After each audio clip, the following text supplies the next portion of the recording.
Live shot of the White House. It looks the same as it did yesterday when I was there.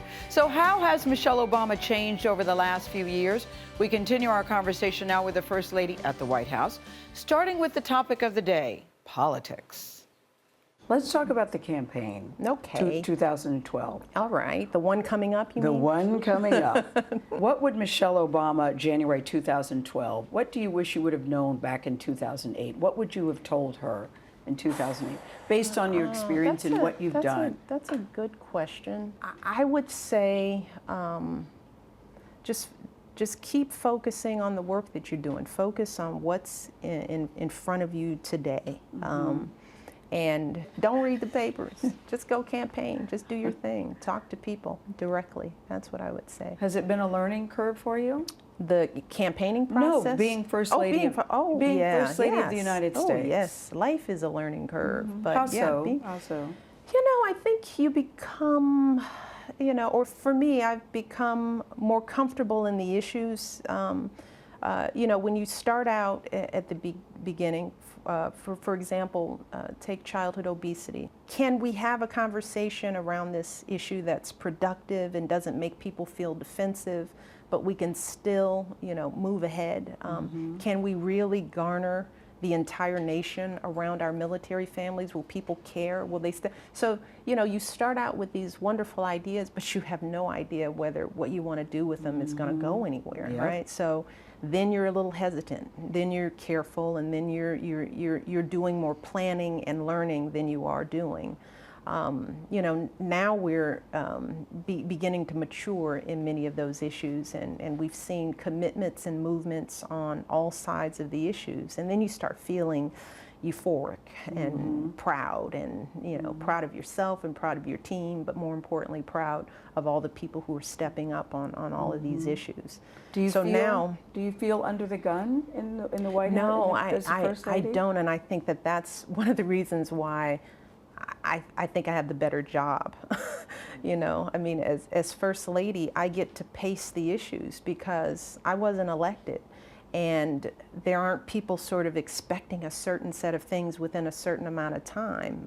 I have the luxury, truly, of defining the issue and laying out a set of goals and adjusting them where needed. The pressures are just very different in that regard. But I do feel personal pressure to do something. I mean, the one thing I tell my staff all the time, I just don't get into symbolic achievements. That when we walk away, you want tangible results that people can feel. I mean, the thing I say with my military family's work is that I don't want this just to be PR. I mean, I'm always asking people on the ground, do you feel what we're trying to do?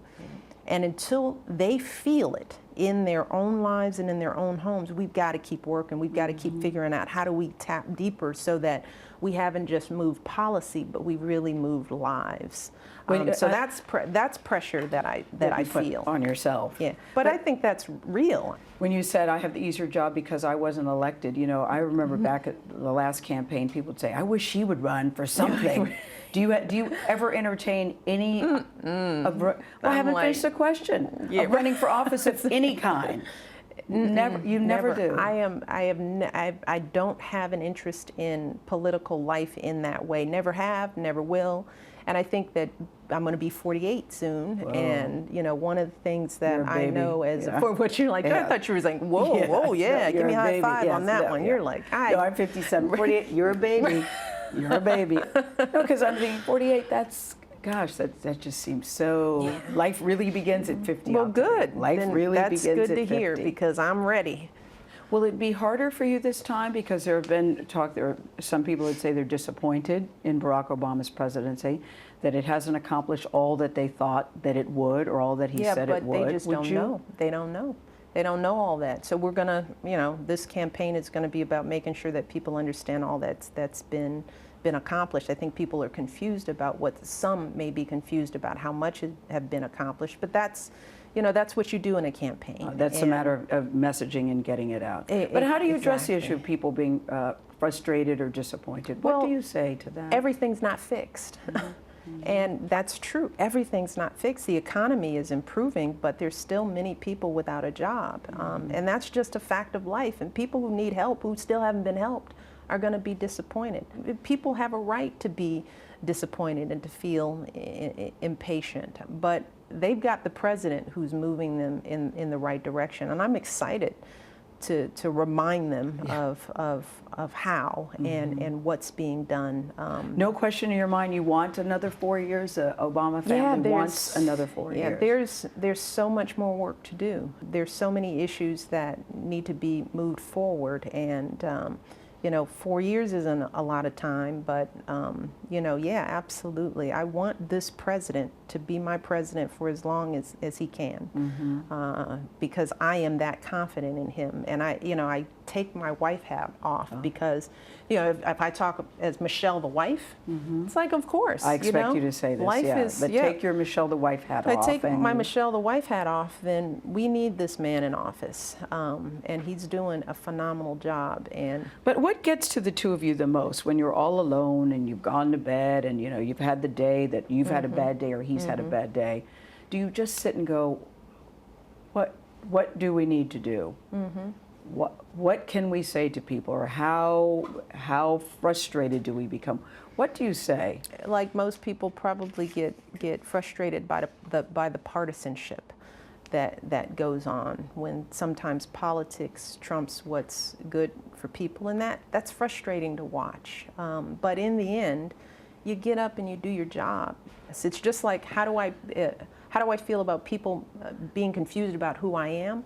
I just keep being who I am, and one day, they'll see really who I am. If I'm being true, if I'm being authentic, which is all I can do, then people will get it. There will always be people who'll be disappointed. There will always be people who won't like me, ever. There's nothing I can ever do. Does that bother you? No. I mean, I think maybe that's because how I was raised. I mean, my mom's like, you think everybody's supposed to like you?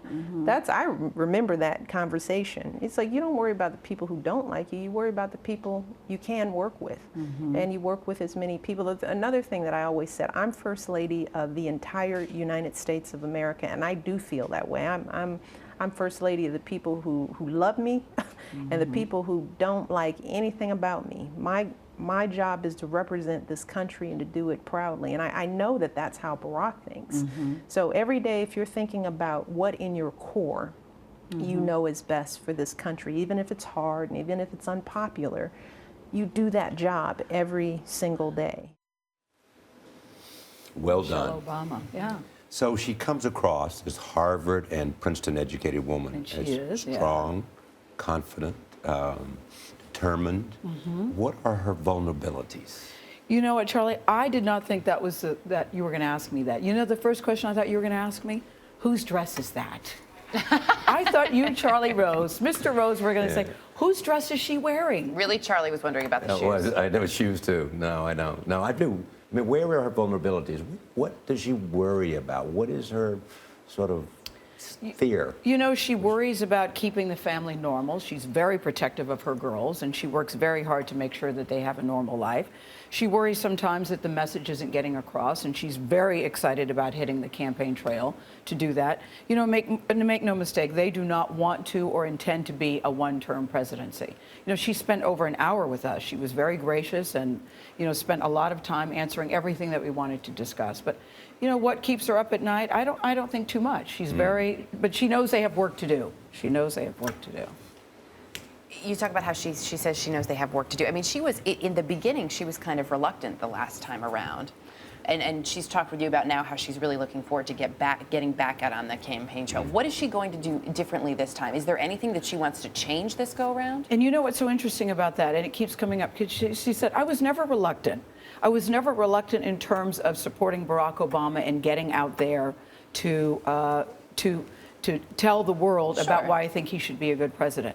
She says she's learned a lot, mainly don't believe everything you read. Right. And that because she said she lives in two different parallels. She'll hear all the snarkiness, and go out and meet the people and get a totally different story. So she says, I stay focused, I do the job that I'm supposed to do. And the dress that Charlie wants to know is J. Crew from 4 years ago.